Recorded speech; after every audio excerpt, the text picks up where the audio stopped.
All right, switching gears, we are just hours away now from the start of the Austin City Limits Music Festival, and this year things will be a little different than they were in the past. Our Kate Whitehall live in Zilker Park with the details this morning. Hi, Kate.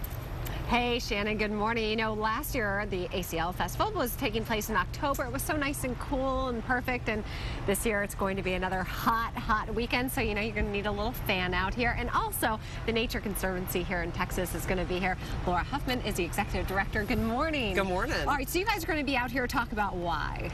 Well, we're going to be out here talking about water, and what better time in Texas than in a year where we've experienced a record one-year drought. The conditions have just been incredible in Texas. It's been hot and dry, and we're going to have, what, 70,000 people in downtown Austin listening to music, and we think it's a terrific time to raise awareness about what we need to do as a state to protect our natural resources. And water, of course, is the #1 natural resource that we need to be worried about. So it's probably a good idea they have instituted that no smoking ban here in the park, I would imagine. It's a very good idea, yes. Well, and you guys are sponsoring the misting stations, which you're increasing this year. That's right. We've got the misting stations, and we're also at the ACL Cares section, and so we're going to have T-shirts. We're going to have frozen headbands so that people can cool off. We've got the fans that you've got in your hand, and we're going to be raffling off a kayak. Awesome. And talk about some of the conservation efforts you guys are doing across the state, because while this is just one weekend event, this drought, it keeps going on and on. So talk about what folks can do out there. It really does, and water's an important issue no matter where you live in Texas.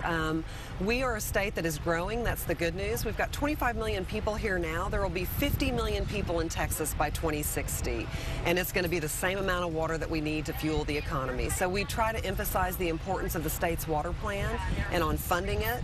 We also emphasize anything on the ballots that can help solve this problem. And in November, everybody that's going to be at this concert will have a chance to vote on Proposition 8, which creates an incentive to protect water in Texas. And right here in Travis County, Prop 2 invests in conservation. And these are wonderful opportunities for people to take action. Well, and certainly the conversation is going to continue as this drought just doesn't seem to let up. Absolutely. That's for sure. All right, well, Laura Huffman, thank you so much with the Nature Conservancy here in Texas.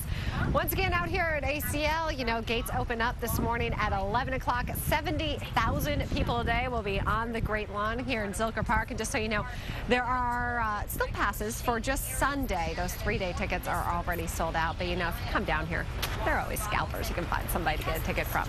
And, of course, it's going to be a great time. Lots of people. Of course, they sell at face value, Kate. They're not scalping it. Everything is for sale at face value, yes. Yeah, you have to pay a little extra, but you know, by Saturday, those 3-day passes will be worth a little less, and by Sunday, you know, working your bargaining power. Yeah. Thank you so much. I don't know if there's anybody more excited about ACL than Kate. No, there is not. All right.